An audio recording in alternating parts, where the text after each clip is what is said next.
Dear students, today we're going to look at the bond market. You're going to totally dig it, I promise you. And it's so important because it impacts all parts of our life, okay? Not only student loans, the cost of borrowing money for a house, the cost that it might be for a credit card and so on, but also that you will probably have a large part of your portfolio in fixed income. That's bonds, okay? And the idea is that you will keep the same amount of money in bonds in percent that you're old. That's what a financial advisor will recommend, and that's what a lot of other books will probably recommend you to do. So enjoy this section. It's very important, and also a section in finance that people don't pay enough attention to. So enjoy. This video will look at the bond market. It is also known as a debt market or credit market. It's a financial market where participants can issue new debt, known as a primary market, or buy and sell debt, securities, known as a secondary market. This is usually in the form of bonds, but it may include notes and bills and so on. Its primary goal is to provide long-term funding for the public and private expenditures. The bond market has largely been dominated by the United States, which accounts for about 39% of the total bond market on a global basis.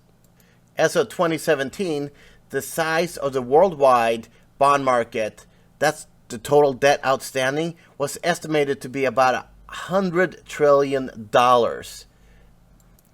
An important part of the bond market is the government bond market because its size and liquidity. Government bonds are often used to compare other bonds and to measure credit risk. Because of the inverse relationship between bond valuation and interest rates, or yields, the bond market is often used to indicate changes in the interest rate or shape of the yield curve. That's how they measure the cost of funding. The yield on the government bonds is low risk. In a lot of financial models, it's also denominated as the risk-free rate of return. Let's look at some terminology.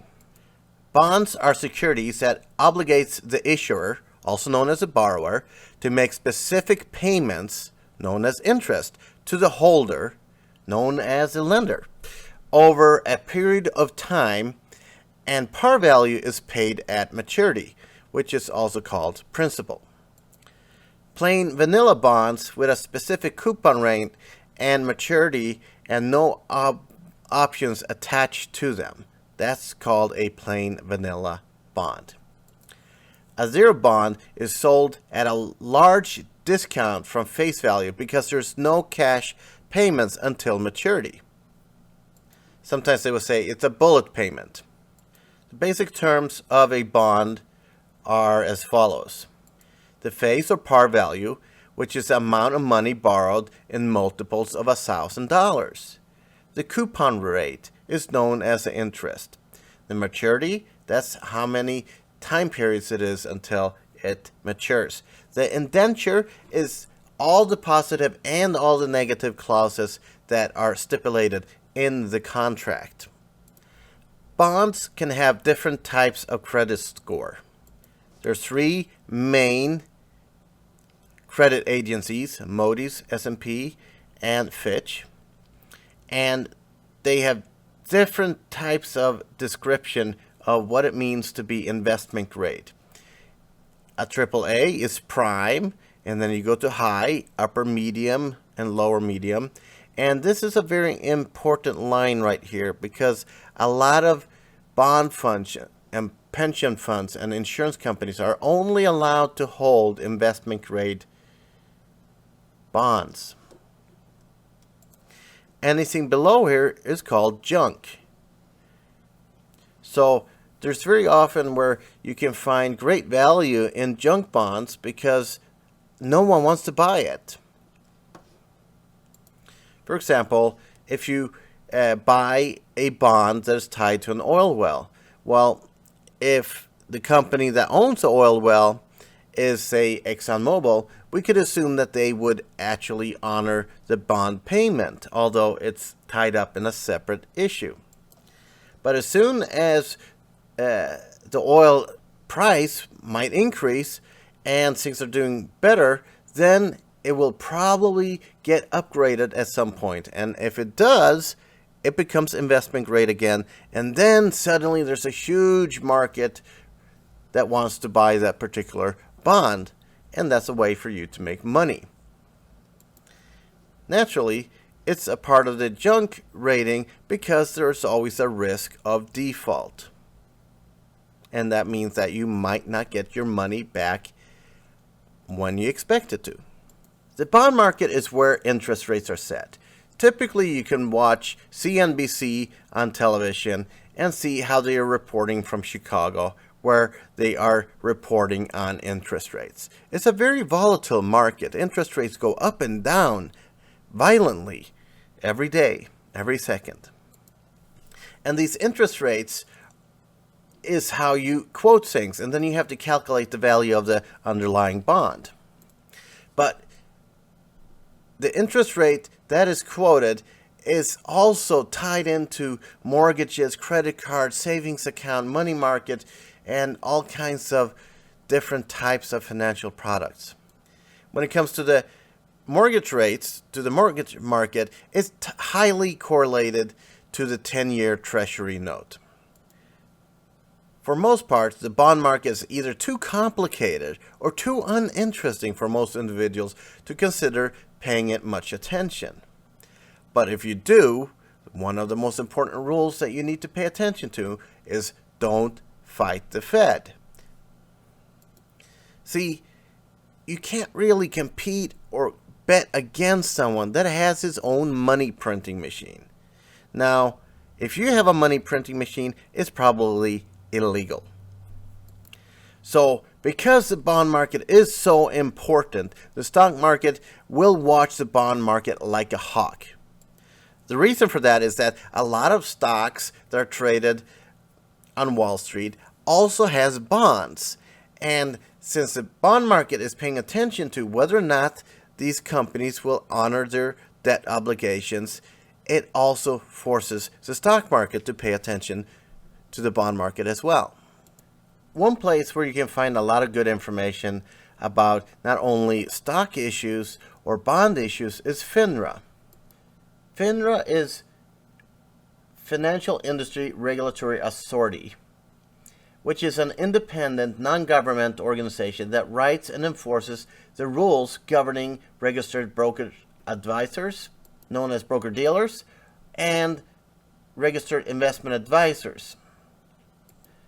Its mission is to safeguard the investing public against fraud and bad practices. FINRA is a self-regulatory organization. In the United States, more than 3,700 brokerage firms, also known as broker-dealers or BDs, and nearly 630,000 registered security representatives as of 2019. So if you want to go into becoming a financial advisor or a broker or something like that, one of the things that you will actually do is be in contact with FINRA to open your window so you're allowed to take your Series 7 exam, which is a General Securities Representative Qualification exam.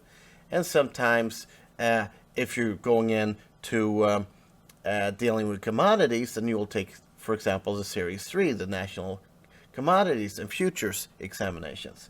There's lots of different examinations, and you will have to take them in order to do business and sell or recommend securities. FINRA also has a broker check where you can look up individuals that are in the business of representing clients to either buy or sell or recommend securities. FINRA has a software that's available online that's called TRACE. That's Trade Reporting and Compliance Engine. The Trade Reporting and Compliance Engine is a part of the FINRA development vehicle that facilitates the mandatory reporting of over-the-counter secondary market transactions in all eligible fixed income securities. So all broker-dealers who are FINRA members have to, and they're obligated to report transactions in bonds to TRACE, which is also attached to the SEC, and they have a set of rules on how that should be done. So these two websites are excellent for finding information about fixed income and bonds. You might want to look at those. I previously mentioned that the 10-year note, the government note, which is also sometimes referred to the risk-free rate of return, is highly connected to the mortgage market. Now, the Government National Mortgage Association, Ginnie Mae, and you can go to the website here to find out more information about them, does not necessarily buy or sell loans, but they issue something that's called mortgage-backed securities. Now, what they do is that they allow investors like you, or for example, a portfolio manager, to go to Ginnie Mae and actually buy it directly from them. If you don't want to do that, there's exchange-traded funds that actually focuses on buying Ginnie Mae securities. Ginnie Mae has guaranteed more than $4 trillion worth of mortgages in the United States. And they're very often the first place where homeowners borrow money as a way to provide financing for their first place. This far, over 40 million people have actually borrowed money through Ginnie Mae for their first home. Another place you can find information about insurance and bonds is through American International Group, AIG. You can look at their website right here. They're the world's leading insurance organization with more than 90 million customers around the globe.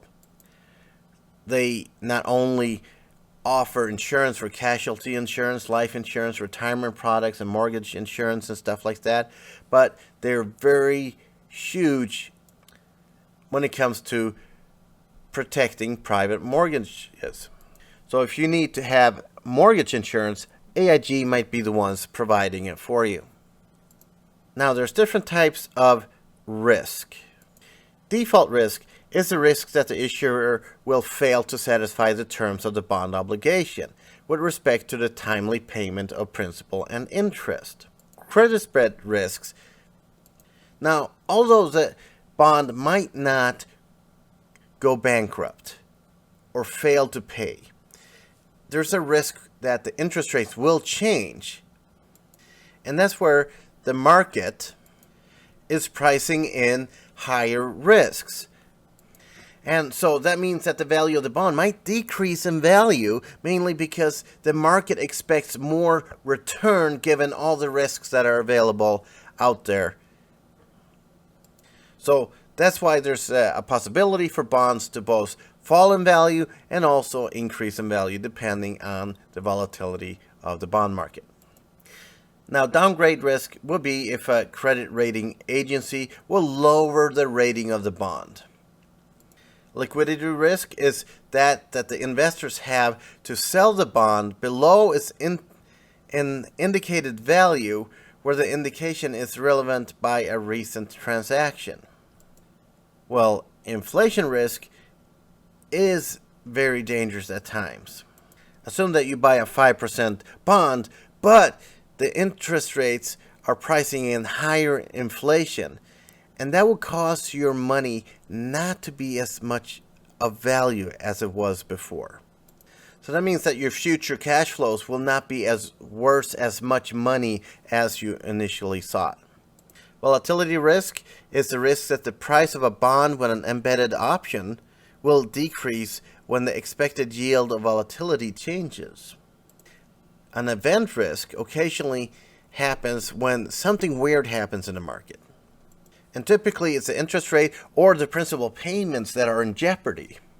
Some of these special events might be that there's a natural catastrophe, a disaster like a hurricane or an industrial accident, a corporate takeover, or a constructing of the firm can also change the timing of payments.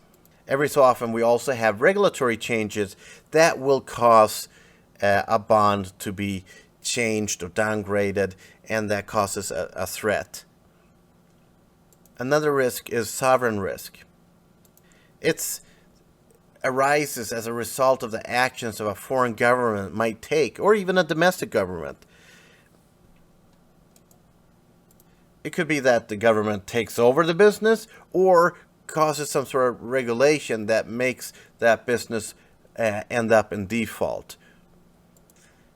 Here's a list of a bunch of bonds. So here is an example of Airgas that offered a 2.95% bond. And here's their QSIP. That's a unique little ticker symbol for bonds. And here's the latest price. Here's an example where Bristol Myers Squibb offered a 6.125% bond with a maturity of 2038 in May, 1st of May.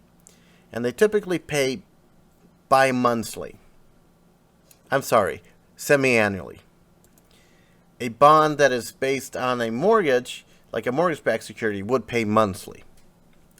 But most bonds pay semi-annual. Here's an interesting bond. Campbell Soup. They have an 8.875% bond. Here's the QSIP, but it's priced really high. And that's because its interest rate is very high, and assume that the interest rates are very low, that the way they're trading, which means that you need to be receiving a premium. And the premium will compensate you for the lower interest rates that are out there. Now this one will be trading under its interest rate. So this interest rate is lower than the interest rate that is trading right now because it has resulted in a discount bond right here. It's less than 1,000, which is also known as par. This is an example of a duration of a 30-year bond. And that means that assume that you issue it exactly at the right interest rate, which is 5%. So the 5% coupon up here matches the risk in the market. That would mean that the bond will actually be sold exactly at $1,000. However, if interest rates are lower than 5%, it causes the interest rates to drop, and naturally, as a corresponding reaction, the price of the bond will increase. Okay. Now, if interest rates will be higher than 5%, that will cause the value of the bond to decrease. So, if you bought a bond when interest rates are 10%, but it only gives you a 5% coupon, you get to buy this bond at $500, for example. But when you hold it to maturity, it will actually pay you back $1,000. That means that you double your money just on the bond part, but then you also receive coupons of $50 per year.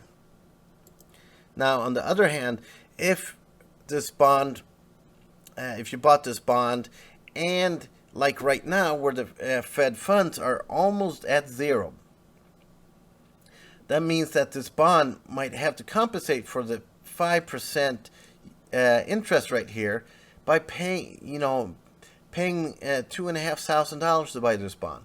So that means that actually at $2,500, holding it to maturity to when it's worth exactly $1,000 when they pay you back, plus the 5% interest rate, will actually mean that you made zero money on it. You actually made nothing. But if you bought it at $1,000 and can sell it at $2,500, I would say take the money and run as fast as you can. Enjoy it. Now, I previously mentioned Ginnie Mae. Their website is here, and you also have Freddie Mac. So the financial crisis that really started, earlier than 2007, but it really exploded in 2008, right? was as a result of mortgage-backed securities and collateral debt obligations that have been securitized. It used to be known as a loan, a mortgage. But when you pool all these mortgages together in a big pile, they can be repackages. So at some point, mortgages will be just be mortgages, but a bank can sell these, or Fannie Mae might sell these. So they might take a bunch of 30-year 5% mortgages where the house was, for this simple example, worth $250,000, which means that you have monthly payments of $647 in interest, and the amortization, which is called the principal, of $694. That's called the amortization. So over a 30-year period of time, the interest and the amortization will actually cost the homeowner $482,760. Now, and that's if they stay there for just 30 years and don't refinance or anything like that. Now, when they all these mortgages are pooled together, they can actually decide to strip them. So say that you do a securitization of 2,500 of these mortgages, okay? That means that you have 360 payments over 30 years, so 12 months times 30 is 360. That means that you will have 720 interest payments and amortization payments. Now, all those can be stripped apart and sold separately. And what happened leading up to the financial crisis is that AIG sold insurance on these subprime, which meant is that these bonds were or mortgages were really issued to individuals that were almost in default starting out. And then they would take this bond, and so they buy insurance to, take it from subprime to make it AAA, and then they would have Standard & Poor's rate the security and say, yep, you have done a really good on making this look much safer and have insurance and stuff like that on it. And now they can securitize this and sell it on the open market to people like you and me, or portfolio managers. So if you want to learn more about how mortgage-backed securities work, you can click on this video link, and it'll take you to CNBC, where it will tell you more about mortgage-backed securities. Now, mortgage-backed securities and credit collateral debt obligations, CDOs, are very important to the bond market. It's important for you and me because it creates liquidity in the market that allows us to buy things that we otherwise couldn't afford. Now, all debt is not bad. If you buy a car, need to borrow money for a car, or buy a vehicle that will help you earn money, then it's making you productive. But when it causes us to overconsume on things that don't really add much value to our lives, but it's more like a TV, your cell phone, or something else like that, then it's bad because it's not creating any productivity for us. So my recommendation to you is that you do everything you can to increase your productivity, and that might mean going to school, getting educations, working hard, making good financial decisions. I hope this section on fixed income will help you make better financial decisions in the future. Dear students, I really hope you enjoyed learning about bonds. If you want to learn more about it, I recommend this book, The Strategic Bond Investor. It's fantastic, okay? You can get it at Amazon, and it will teach you all the most important parts about bonds, and it will make you a much better investor, and that is very important because you will then become more productive and you will make more money for you and your family. So I wish you good luck. Please like this page so you can follow me as I post more videos. Okay, see you soon. Take care. Bye.